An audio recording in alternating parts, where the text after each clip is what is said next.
The book of 1 Samuel, chapter 23.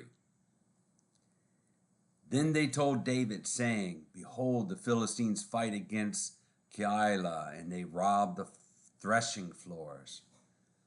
Therefore David inquired of the Lord, saying, Shall I go and smite these Philistines? And the Lord said unto David, Go and smite the Philistines, and save Keilah.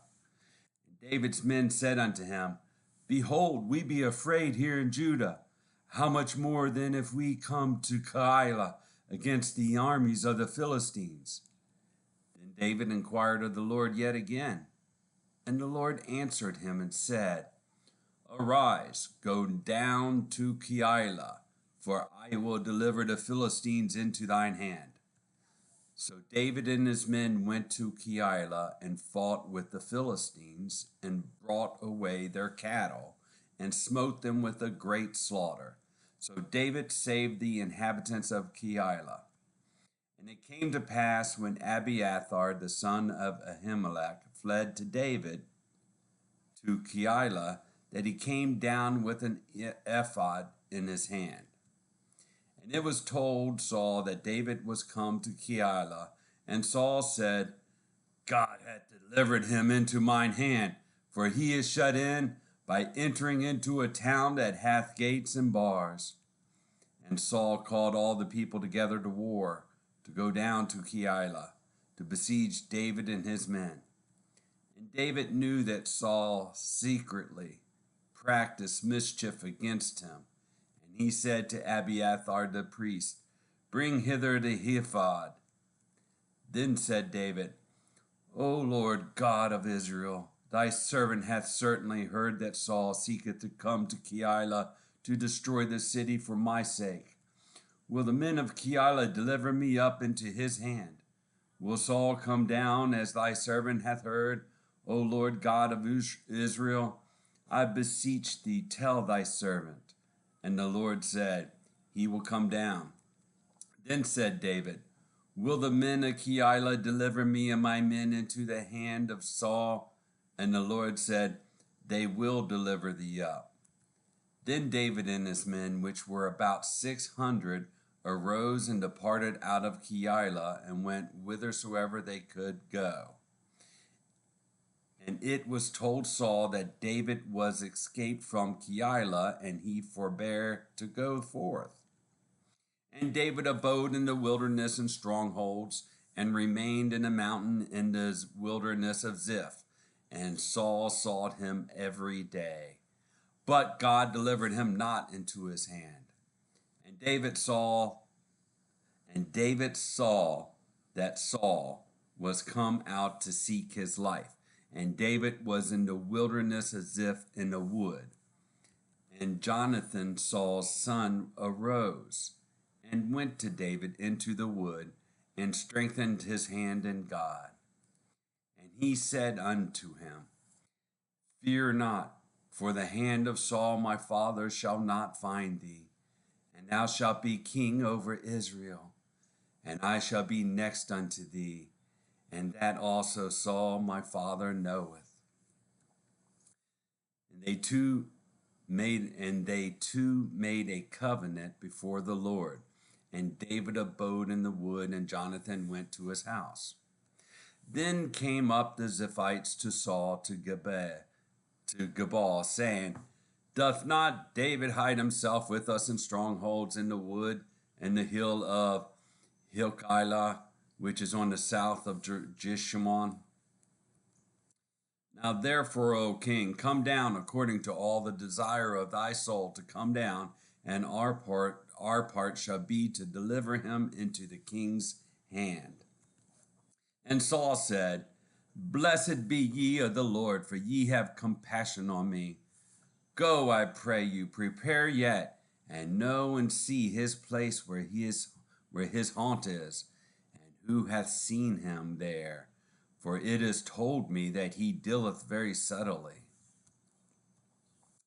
See therefore and take knowledge of all the lurking places where he hideth himself, and come ye again to me with the certainty, and I will go with you. And it shall come to pass, if he be in the land, that I will search him out throughout all the thousands of Judah. And they arose and went to Ziph before Saul. But David and his men were in the wilderness of Maon, in the plain on the south of Jeshimon. Saul also and his men went to seek him, and they told David. Wherefore he came down into a rock and abode in the wilderness of Maon.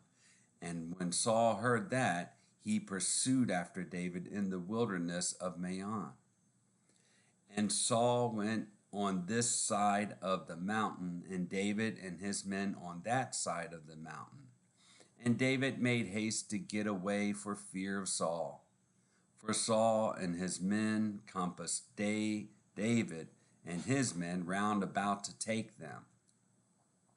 But there came a messenger unto Saul, saying, Haste thee and come, for the Philistines have invaded the land. Wherefore Saul returned from pursuing after David and went against the Philistines. Therefore they called that place Salahamalakath. And David went up from thence and dwelt in strongholds at Engedi. So I'm going to try that word again in verse 28. Salahamalakath. Salah Amalekath.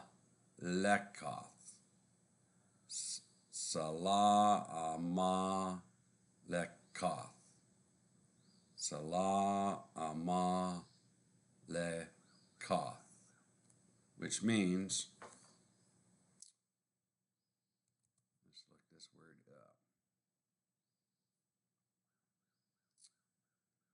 The article, it's only used once in the Bible.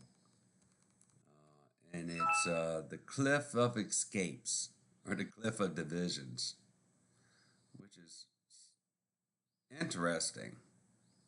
All right, because it says, Wherefore Saul returned from pursuing after David.